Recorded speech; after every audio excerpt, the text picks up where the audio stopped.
ग्राम जगापुर। जगापुर में एक सेठ महोदय रहते हैं जिनका नाम है सेठ जगन्नाथ जाहिल। सेठ जगन्नाथ जाहिल जी आ रहे हैं।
आज के पहले बहुत जब मैं आता था तो यहाँ पर दबाव चपरासी रहा करती थी, लेकिन आज कोई नहीं दिखाई दे रहा है। और आज हम देखना चाहेंगे कितने ठुकी करके पैसा लेते हैं और कितने सतरे पे घर में 100 करके पैसा लेते हैं। आओ आओ मरहुदार आओ।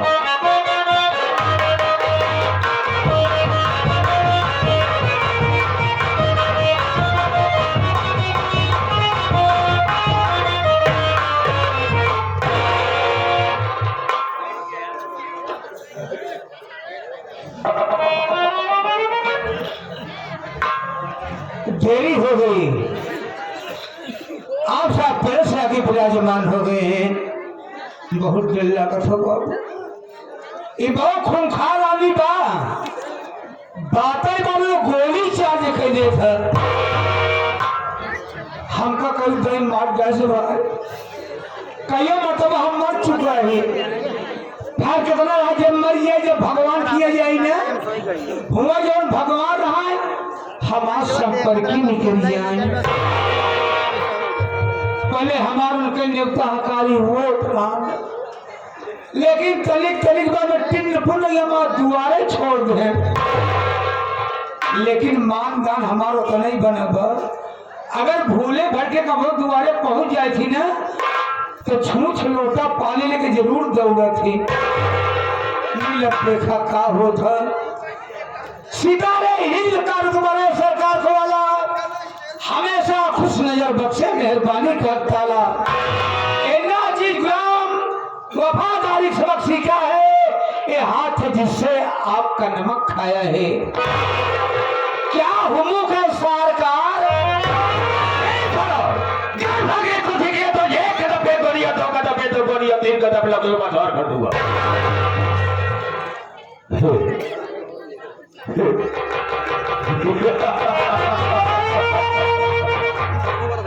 डर गया साला ना डरने का नहीं जो डर गया सो मर गया। हम तुझे गोली नहीं मारेंगे लेकिन मैं जानना चाहेंगे कि सबसे पहले यहाँ पर मुझे आना चाहिए तुझे आना चाहिए कारण क्या मकसद क्या है और लेख आने का मतलब क्या है। बताने के पहले मैं तुझे आगाह करता हूँ कि जो मेरे सामने झूठ बोलने की कोशिश करता है गोली अंदर और दम बाहर। जितनी बात बता रहा बेटा मुझे बिल्कुल सही बता। बाबू हम झूठ बोलबे न करो जब आप पोछा कहाँ बताने जाते बाटा हो लेकिन तुझे बात की तरफ से मारूंगा तो खोपड़ी का ढक्कन खुलकर साले बाहर मिल जाएगा। मैंने तुझे पूछा कि लेख आने का मतलब क्या है। लेख के काहे आए बाबू बाप ने जो पढ़ चल जाए कुत्ते क्यों रहा। मैंने तुझे पूछा कि देर से क्यों आया। देर काहे होगी आप बढ़िया हमसे बताएंगे का देर होगी मारे। ए बाबू आज हम यमराज का बेवकूफ बना के आवत बाटे तेरा दिमाग नहीं खराब हो गया। तो भगवान को मैं तुम्हें करा रहा है, लेकिन वो कैसे हम भी जानना चाहेंगे। आप बढ़िया से बता दो बाबू। बाबूजी मृतलोक है, ये मृतलोक में आदमी को शंकर जी का पूजा पाठ करल बा, कि विष्णु भगवान का पूजा पड़ बा, यानी नाना प्रकार के देवी देवता की पूजा याचनाएं हो रही हैं। हमका तो पूजा पाठ न करब, अगर हमका तपस्या करे के बा तो हम यमराज की तपस्या करब। यमराज की तपस्या करे खातिर बाबू हम जंगल में भाग गए, जंगल में पहुंचे बाबू, हम खड़ा हो के लागे करे तपस्या। आप चौकिया कहा दर्शन नहीं मिला, हम आप का करी, हम तुरंत उलझ गए, लेटे लेटे ढेर दिन करे बाबू तपस्या। अब कोनो बात नहीं बाबू, दर्शन नहीं मिला, हम आप का करी, हम तुरंत उठ के बैठ गए, उकड़ू मुकड़ू बैठ के हम जल्दी जल्दी एक फैसला नीचे करूंगा, एक बार फाड़ का फेंक दूंगा, क्या करेगा? तपस्या तो नाम क्यों लेगा? जैसे ले चाहे खड़ा हुई, आगे बोल। हमारे तपस्या मुराजी खुशी हुई है, फरसा बचाई के भैंसा हाथे मलाई के फैसे पर चढ़कर फरसे को हाथ में लेकर चले आए, हमरे आगे आई गए। उसके बाद क्या हुआ? अब तय मान आप हम दुइनों खोल दी, वो क्या बे? अखिए खोलते मन हमार ले लगे के हम ले लगे, यानी दर्शन दोनों से मिल गया। उसके बाद क्या हुआ? बोले बेटा ए बेटा मांग ले, मांग बेटा मांग, मेरे लाल मांग बेटा। मैं क्या बेटा हूँ? यमराज हमका कहने बाबू आप अपना ही कहा तो मेरी तरफ क्यों बेटा है? आई तो दूसरे ने कहा करे जाई। अच्छा बोल बेटा, यमराज हमका कहा मांग ले, हमका कुछ न मांगो। बोले हमारी तपस्या के तो को मांगना पड़ेगा, हमका मांगब 3 चीज मांगब, अपने खातिर ना मांग, सब तोहरे खातिर मांगब। यमराज कहने ऐसा भगत देखबन है कि जौन भगत हमारे खातिर मांगे। बोले ठीक है हमारे वास्ते मांग ले, मौका पाए मांग ले बाबू। हम कहे अगर आप खुशी आए तो तोरे भैंसा वाली सिंह बेटा खाली हो के आपस में एक ही जाए। ए बाबू कहते मान इतनी मोर सिंह इतनी बड़ी, एक ही भैंसों के बीचों बीच खोपड़े में की हुई तो गई। बोले बेटा दूसरा वरदान मांग, हम का मांगो? कहे मांग। हम कहे अगर आप खुशी आए तो आज आप इस सिंह के ऊपर बैठ जाए। यमराज हक बकाई है, सिंह कैसे बैठे, लेकिन हारी बा जंजाल, फंसा बनिया का करे सौदा करे। यमराज पता नहीं कहा सोचन बाबू, वही सिंह ऊपर जाएंगे ऐसे हाथ से बैठे तो गए। किताब बदल हाथन जी भी निकली छटपटा अरे गा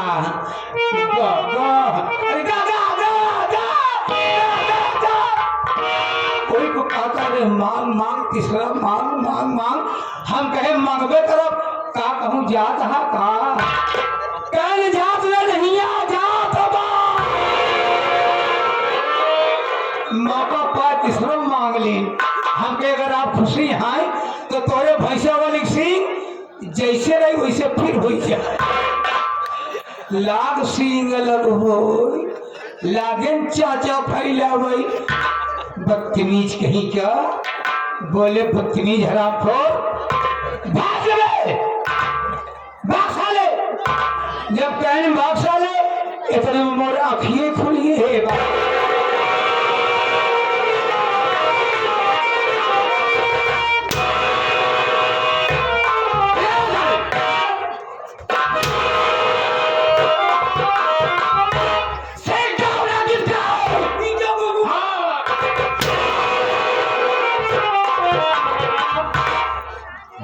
जमीन पर बैठ जाओ, बैठ जाओ। ऐसे नहीं कहते। ए भगवान के बच्ची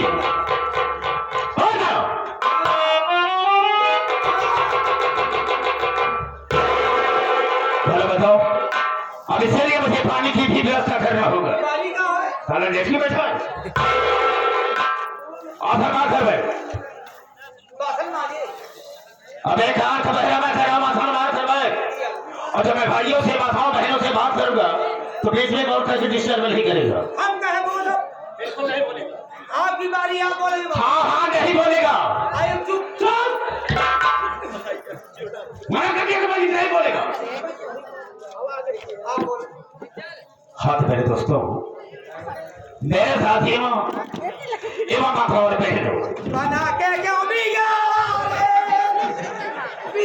रे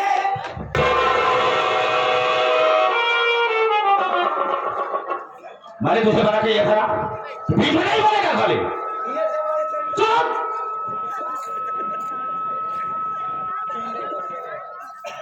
हाँ तो मेरे दोस्तों मेरे साथियों एवं माताओं और बहनों ये नाचीज गुलाम मास्टर दुर्गेश पांडे का परिवार आप सबका हार्दिक स्वागत करता है। दोस्तों आप सब जमीन पर बैठे हैं साथियों एक जमींदार की हैसियत से हैं और हम सब इस चौकी पर हैं चौकीदार की हैसियत से हैं। हम सबका परम कर्तव्य होता है आप सबकी सेवा करना। आप लोग कोमल कोमल कदमों को कष्ट देते हुए और अनमोल निधि होते हुए ये हमारे मास्टर दुर्गेश पांडे की पार्टी को देखने के लिए आए। वैसे दोस्तों रात होती है सोने के लिए आराम करने के लिए, लेकिन आप सब अपनी नींद हराम करके बैठे हैं तो वैसे तो नहीं कह सकता हूं वादा तो नहीं करूंगा, लेकिन मैं आशा करूंगा कि आप सबकी नींद हराम नहीं हो। दोस्तों आप सबका शांति का सहयोग हम लोगों की सफलता होगी। ज्यादा न कह करके हम अपने वार्ता को यह पर विराम देते हैं और कहानी पर आते हैं। तो सबसे पहले मैं अपना परिचय बता देना ज्यादा बेहतर एवं मुनासिब समझता हूँ। राता चले वालों को राता जुड़ाव है और सब भाइयों के कदमों में मेरा प्रणाम। निकाल लूं और सिरा चलेगा फोड़कर पानी निकाल दूं। मेरे दिल में आए तय समुद्र उछाल दूं और चलती हुई जहाज का लंगर संभाल दूं। सोरत है मेरे नाम के सारे जहां में और शेरों के छक्के छूटे हैं जगन्नाथ जाहिर के नाम। ये जगन्नाथ जाहिर 420 और 20 हरो आप सबसे अपना नाम बता दिया, लेकिन मेरा ठिकाना कहाँ है, मैं रहने वाला कहाँ का। रात खड़े हो जाओ। जिला रीवा ग्राम जगापुर का रहने वाला हूँ। साथियों मेरे परिवार में मेरी धर्मपत्नी है जिसका नाम है पार्वती। लेकिन दोस्तों वो पार्वती मेरी बीही औरत नहीं, बिही में हूँ वो दूसरी औरत है। ये कैसे? मतलब ये कि पहली शादी मेरी हुई थी जिला बांदा ग्राम बाबू नगर में, वहीं का रहने वाला था एक राम लखन। उसी की बहन थी जिसका नाम था कविता। कविता से मेरी शादी तय हो गई। और दहेज में 1 लाख रुपया 1 कार चक्का गाड़ी देने को कहा। रात से बारात लेकर गया। शादी हो जाने के बाद शादी संपन्न हो जाने के बाद वो दहेज देने से मुकर गया, इनकार कर गया। इनकार कर दिया? हाँ, वो अपनी मजबूरी बताने लगा। मजबूरी कि हम आपको इस समय दहेज नहीं दे सकते हैं, कुछ मजबूरी है मेरे सामने, लेकिन ये वादा करते हैं कि आप मेरी बहन कविता को लेकर अपने घर जाएं, हम आपका दहेज आपके घर तक पहुंचा दें। राम शरण जी, मैंने उसकी मजबूरी को समझा और कविता को लेकर अपने घर आया। काफी समय बीत गया। कविता एक बच्चे की मां भी बन गई। एक बच्चे की मां बन गई, लेकिन वो ससुरा रखना न तो मेरा दहेज पहुंचाया और न तो अपना मुंह दिखाया। अब जानते हो बैठा था मुझे गुस्सा आ गया कि इतना समय बीत गया, एक बच्चे की कविता मां भी बन गई लेकिन दिखाई नहीं दिया। उठाया मिट्टी का तेल और उसके ऊपर छिड़क करके मैंने उसे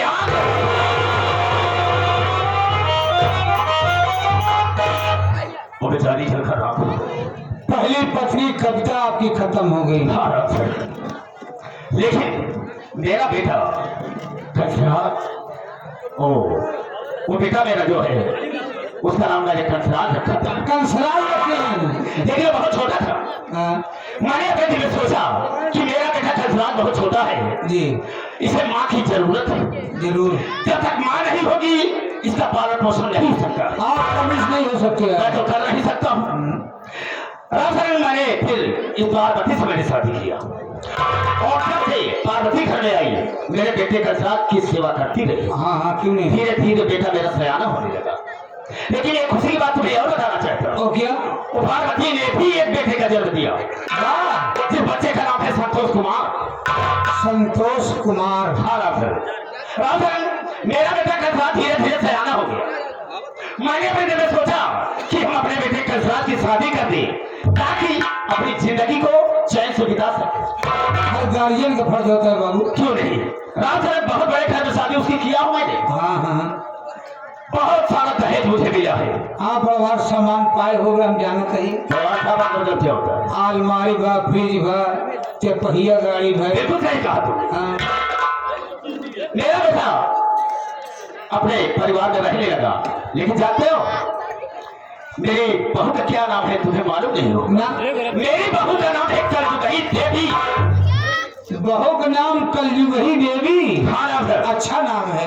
रामचरण, कुछ समय के बाद बहू ने भी एक बेटी का जन्म दिया वाह, जिस बच्चे का नाम है शिखा, शिखा। जो कि हमारी नाती। हम उसे बहुत प्यार करते हैं। अरे क्यों नहीं। वो कंसराज अपने परिवार के साथ में रहकर अपनी जिंदगी को बिता रहा था। लेकिन रामचरण, उस संतोषवा अपने मनमानी काम किया। ओ कैसे मनमानी? वो अपने मनमानी काम ये किया है कि एक दान की ठोकर खाने वाले भिखारी से ससुरा शादी कर लिया। खाना साथ कर लिया। हाँ, और इस समाज ने उसने मेरी बेइज्जती किया है। आप देखिए, आपका खराब होगी। कैसे खराब हो गई? बिल्कुल सकता, इज्जत खराब हो गई। आज खराब होगी। रामचरण, इस समाज में मेरी बेइज्जती हो रही है। लोग कहते हैं कि भिखारी से आपका बेटा शादी कर लिया। ताना देते हैं लोग आप एक बड़े आदमी है लेकिन भिखारी से शादी ससुरा किया है। अंगुलियां उठाते हैं। बिल्कुल सही कहा है। लेकिन रामचरण हम ऐसा कतई नहीं होने देंगे, कब? कभी नहीं होने देंगे। न तुझे हम चैन से रोटी खाने देंगे और न ही चैन से जिंदगी जीने देंगे। उसको हम बर्बाद कर देंगे। ये रहा जगन्नाथ चाहे का अगला सो के बाद वोट का इंतजार है।